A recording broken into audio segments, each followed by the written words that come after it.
You'll get His Majesty completely alone on one channel and the UN translator alone on the other, and you can do whatever you want with it afterwards. So here is His Majesty's address to the United Nations General Assembly.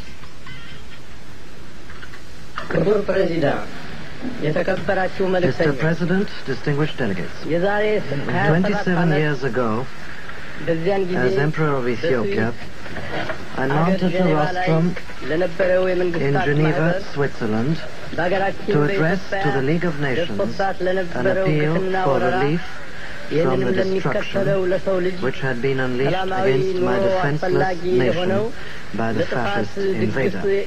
I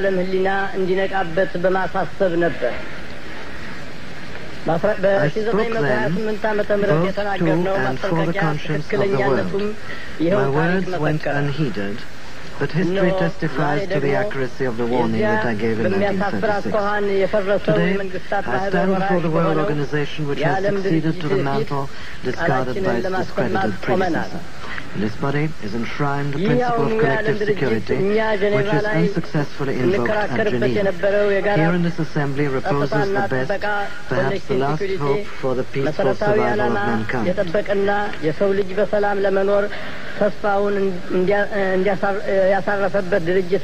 1936, I declared that it wasn't the covenant of the League that was at stake, but international morality. Undertakings, I said then, are of little worth if the will to keep them is lacking. The Charter of the United Nations expressed the noblest aspirations of man. The application of force in the settlement of disputes between states. The assurance of human rights and fundamental freedoms for all, without distinction as to race, sex, language, or religion. The safeguarding of international peace and security. But these two, as were the phrases of the covenant, are only words. Their value depends wholly on our will to observe and honor them and give them content and meaning. The preservation of peace and the guaranteeing of man's basic freedoms and rights require courage and eternal vigilance. Courage to speak and act, and, if necessary, to suffer and die for truth and justice.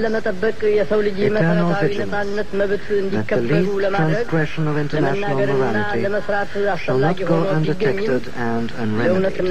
These lessons must be learned anew by each succeeding generation. And that generation is fortunate indeed, which learns from other than its own bitter experience. This organization and each of its members bear a crushing and awesome responsibility to absorb the wisdom of history and to apply it to the problems of the present in order that future generations may be born and live and die in peace. Should we fail to achieve this goal, we shall have condemned the coming generations to inherit the tragedy of our time. በማስታወቅ መጪው ትውልድ በሰላም ለመኖር እንዲችል ለማድረግ ታላቅና ከባድ ኃላፊነት አለበት። ከውቀትና ከተነገረ በኋላ እንዳይሰራበት ቢስተናከል መጪው ትውልድ መከራ ውስጥ እንዲገባ እንደፈረድንበት ይቆጠራል። I have lived too long to cherish many illusions about the essential high-mindedness of men when brought into stark confrontation with the issue of control over their security and their property interests. Not even now, when so much is at stake, would many nations willingly entrust their destinies to other hands. Yet, this is the ultimatum presented to us. Secure the conditions whereby men will entrust their security to a larger entity or risk annihilation. Persuade men that their salvation rests with the subordination of national and local interests to the interests of mankind, or endanger man's future. These are the objectives, yesterday unattainable, today essential, which we must labor to achieve. Until this is accomplished, mankind's future remains hazardous, and permanent peace a matter for speculation. I would now like to mention briefly today two particular issues: disarmament and the establishment of true equality among men. Disarmament has become the urgent imperative of our time.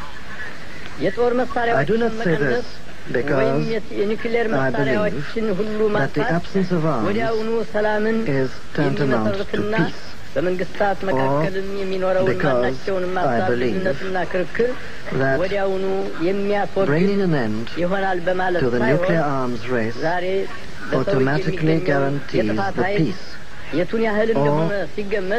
because the elimination of nuclear warheads from the arsenals of the world will bring in its wake that change in attitude required for a peaceful settlement of disputes between nations.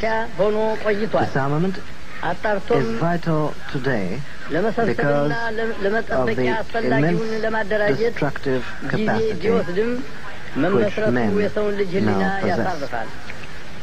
Ever since the Stone Age, the production of arms has always been a source of man's own destruction. Even though the achievement of general and complete disarmament is time-consuming, it is encouraging to note that great efforts are being devoted to attainment.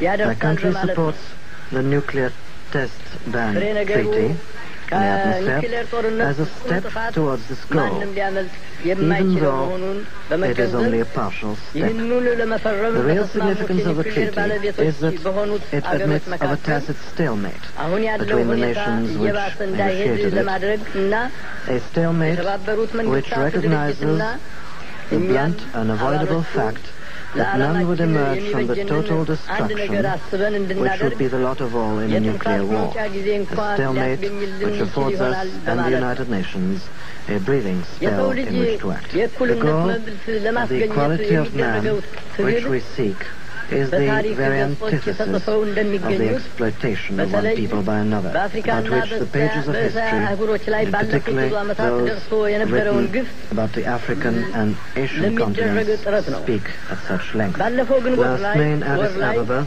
there was convened a meeting of heads of African states and governments. In 3 days, the 32 nations presented at that conference demonstrated to the world that when the will and the determination exist, nations and peoples of various backgrounds can and will work together in unity to the achievement of common goals and the assurance of that equality and brotherhood which we desire. Although our position vis-à-vis the power blocks is identified with the policy of non-alignment, our past history testifies to the fact that we've always endeavored to cooperate with all nations without exception. Thus, one of the fundamental principles we have agreed upon at the Addis Ababa Summit Conference gives expression to our fundamental desire to live in harmony and cooperation with all states. On the question of racial discrimination, the Addis Ababa Conference taught to those who will learn this further lesson, that until the philosophy which holds one race superior and another inferior is finally and permanently discredited and abandoned, until there are no longer first-class and second-class citizens of any nature, that until the color of a man's skin is of no more significance than the color of his eyes, that until the basic human rights are equally guaranteed to all without regard to race, that until that day the dream of lasting የምናደርገው ሙከራ ሁሉ peace, and world citizenship and the rule of international morality will remain but a fleeting illusion to be pursued but never attained. And until the ignoble and unhappy regimes that hold our brothers in Angola, in Mozambique and in South Africa in subhuman bondage have been toppled and destroyed, until bigotry and prejudice, malicious and inhuman self-interest have been replaced by understanding and tolerance and goodwill, until all Africans stand up and speak as free human beings, equal in the eyes of all men, as they are in the eyes of heaven, until that day, the African continent will not know peace. We Africans will fight if necessary, and we know that we shall win as we are confident in the victory of good over evil. The basis of racial discrimination and colonialism has been economic, and it is with economic weapons that these evils have been and can be overcome.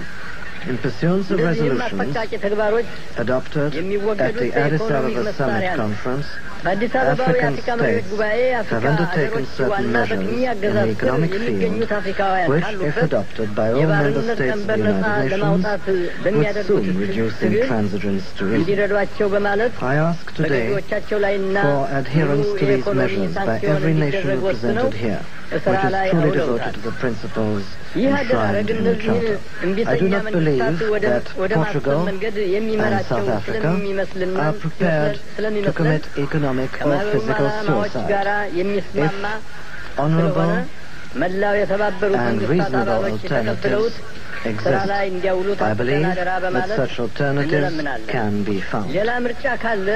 We must act while we can, while the occasion exists, to exert those legitimate pressures available to us, lest time run out and resort be had to less happy means.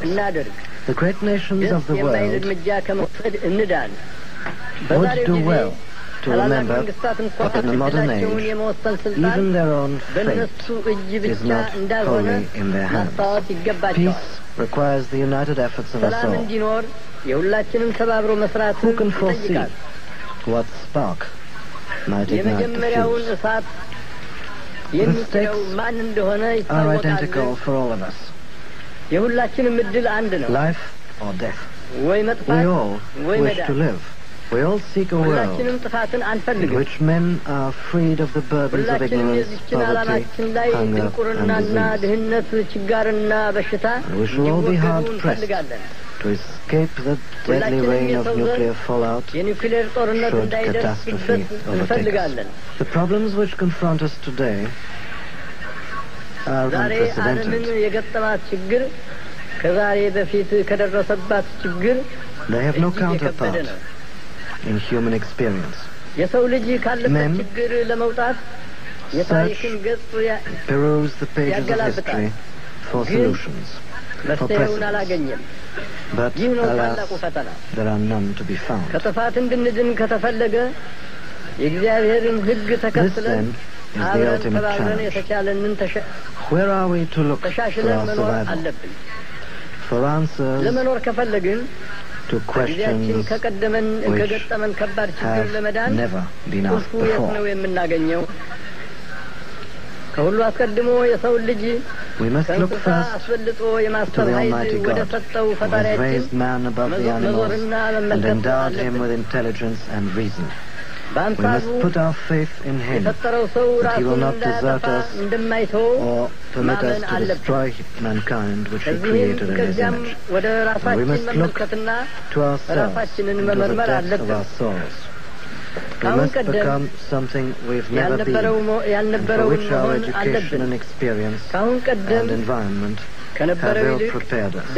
We must become bigger than we have ever been, more courageous, greater in spirit, ampler in outlook. We must become members of a new race, overcoming petty prejudice, owing our ultimate allegiance not to nations, but to our fellow men within the human community. The voice of His Imperial Majesty speaking in October of 1963 to the United Nations General Assembly in New York.